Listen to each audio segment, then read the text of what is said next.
শুটআউটের জন্য প্রস্তুতি নিচ্ছিল আর্জেন্টিনা। নির্ধারিত সময় শেষ, অতিরিক্ত সময়েরও বাকি মাত্র 7 মিনিট। কিন্তু 113 মিনিটে হঠাৎ আলবিসেলেস্তেদের স্তব্ধ করে দিলেন শেষ মুহূর্তে খেলতে নামা 22 বছর তরুণ মারিও গোটজে। সতীর্থদের ক্রস বুকে নিয়ে দারুণ এক ভলিতে জার্মানিকে এনে দিলেন ঐতিহাসিক জয়।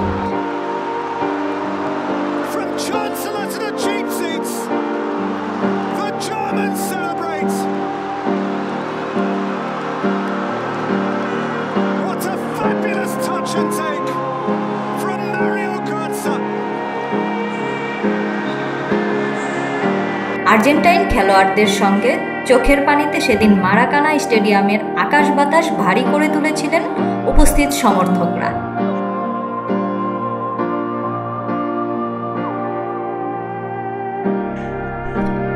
হৃদয় ভেঙে চুরমার হয়ে গিয়েছিল টেলিভিশনের পর্দায় চোখ রাখা আলবিসেলেস্তে সমর্থকদের। 10 বছর আগের 13 জুলাই চিরপ্রতিদ্বন্দ্বী ব্রাজিলের ঘরের মাঠে 1-0 গোলে জার্মানির কাছে ফাইনালে হেরে গিয়েছিল আর্জেন্টিনা।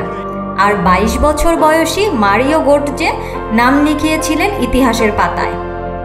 2014 সালের ফিফা বিশ্বকাপ ফাইনালে আর্জেন্টিনার বিপক্ষে তার অতিরিক্ত সময়ের জয়সূচক গোলটির কথা মনে পড়লে এখনও হৃদয়ক্ষরণ হয় আর্জেন্টাইন সমর্থকদের। অন্যদিকে চতুর্থবারের মতো বিশ্ব চ্যাম্পিয়নের মর্যাদা এনে দেওয়ার জন্য সবসময় জার্মানদের হৃদয়ে থাকবেন গোটজে। জার্মানরা শেষবার বিশ্বকাপ ট্রফি তুলেছিল 1990 সালে, যখন তারা ইতালির রোমে একই ব্যবধানে দিয়েগো ম্যারাডোনার আর্জেন্টিনাকে হারিয়েছিল। 2014 সালের ফাইনালে মিরোস্লাভ ক্লোসের বদলি হিসেবে ম্যাচের 88তম মিনিটে মাঠে নামেন মারিও গোটজে। সন্দেহাতীতভাবে সেদিনের রাতটি আর্জেন্টিনা ভক্তদের জন্য দীর্ঘ একটি রাত ছিল। এই পরাজয় ভুলতে লিওনেল মেসি, গঞ্জালো হিগুইন ও রদ্রিগো পালাসিওর অনেকটা সময় লেগেছিল। স্কোর লাইনটা বিপরীত হতে পারত।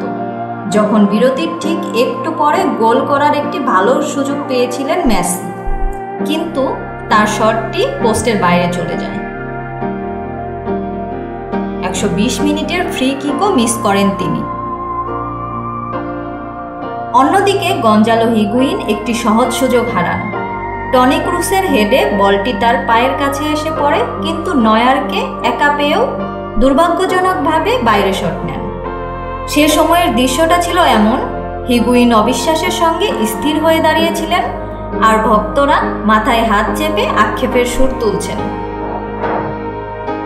অবশ্য শেষ পর্যন্ত সমর্থকদের সে আক্ষেপ 2022 সালের কাতার বিশ্বকাপে ঘুচিয়েছেন মেসি।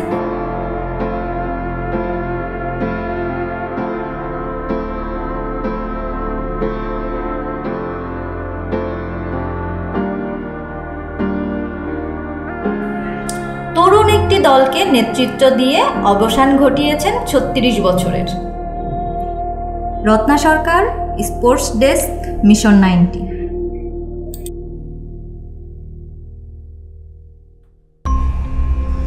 মিশন 90 সংবাদের পিছনে নয়, ভিতরে ছুটি।